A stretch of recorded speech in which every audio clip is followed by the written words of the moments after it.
Bagang! Sobrang higante!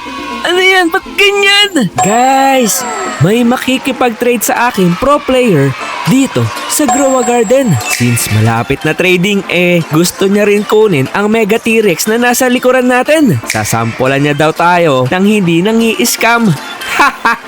Excited na ba kayo malaman sino ang kaibigan ko na to? Mahilig to sa dinosaurs. Alam ko, nakita niyo na to sa mga past videos natin.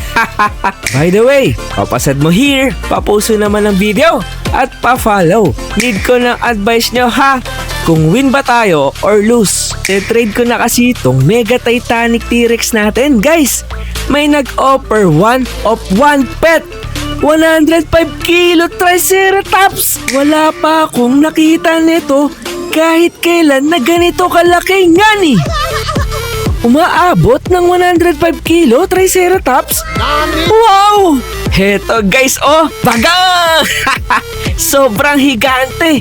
Ano yan? Ba't ganyan? Kaya napapaisip ako kung tetrade ko ba to ng straight o mag-add siya ng slight.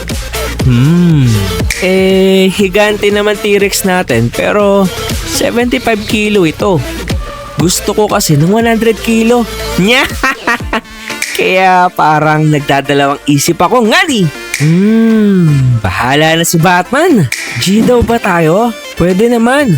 1 of 1 yan. Oo daw guys. Wala tayong mahahanap na ganyan. Tempting nga ni. Na guys, nauna pa siya. Ay, bahala na si Superman. Win or lose. May Mega Titanic T-Rex. Pero, hello! Got it! Titanic Triceratops! New collection to guys! Panalo o talo? Parang talo yata. Hanggang dito na lang muna guys. Kita-kits sa next trading session natin. See ya! Guys, pa-follow ako dito sa TikTok natin ngayon. Fake Streamer Official.